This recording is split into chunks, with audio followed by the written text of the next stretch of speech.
দর্শক বন্ধুরা চাচ্ছিলাম ওই দিকে গাড়িটা নিয়ে, আমার ব্যাগ টেক কোনো সব ভিজে গেছে গা, গাড়িটা পড়ে গেছে গা।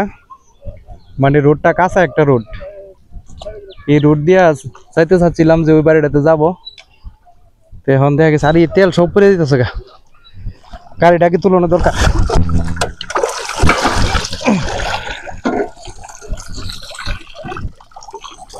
আল্লাহ জানে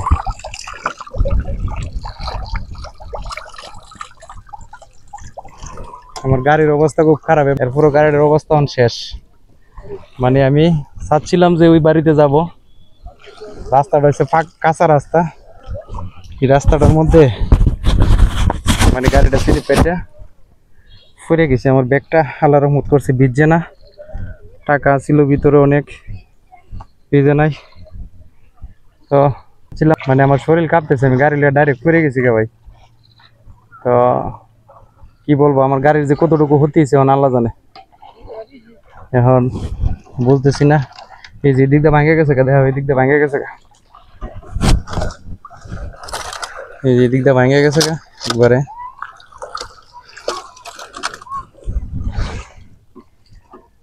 তো যাক দর্শক বন্ধুরা, আসলে কন্টেন্ট ক্রিয়েটরে কাজ করো অনেক কষ্টকর। আমি ভাবতে পারি না যে আমার অতটুকু ঘটনা ঘটতে যাবো। বন্যার পানি এই রাস্তাটা তলে গেছে আর কি, বন্যার পানি এই রাস্তাটা তলে গেছে, তলে যাওয়ার কারণে এখন ওই যে আমি রাস্তাটা দিশা করতে পারি নাই, এই জন্য পিছলে এখন পড়ে গেছে। এই যে পেক কাদা কি বড় পড়ছে, এখন গাড়ির যে কি অবস্থা হয়েছে আল্লাহ জানে। স্টার্ট লো কিনা সন্দেহ আছে, তো টেনশনও পড়ে গেলাম গা।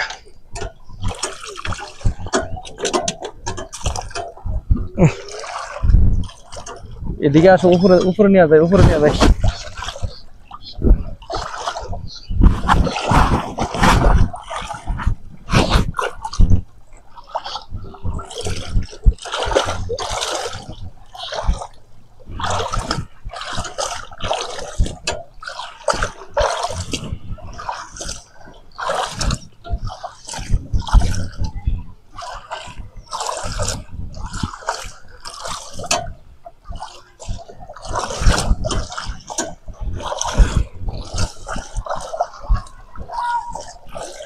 ও মাই গড, আর পারতেছি না, এত ক্লান্ত লাগতেছে, আর পারতেছি না। এরকম একটা ঘটনা ঘটে যাবো ভাবছি না। যাই হোক, সবকিছু আল্লাহর ইচ্ছা, সবই আল্লাহ তাআলার ইচ্ছা, সবকিছু আল্লাহর নিয়ামত হিসাবে কবুল করতে হইব। তো কি বলবো, আমি দিকে গাড়িটা স্টার্ট দিতে পারতেছি।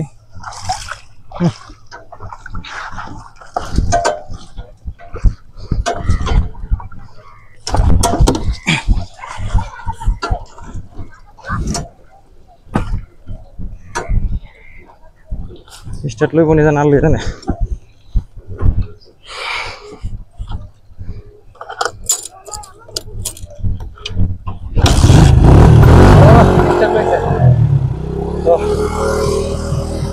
আলহামদুলিল্লাহ, আমি মনে করছিলাম যে আমার গাড়িটা বুঝি বাড়তেছে, নষ্ট হয়ে গেছে, নষ্ট হয় না, ইনশাল্লাহ ভালোই আছে। তো সবাই আমার জন্য দোয়া করবেন। ধন্যবাদ সবাইকে, সুস্থ থাকুন, ভালো থাকুন, এই কামনা করে।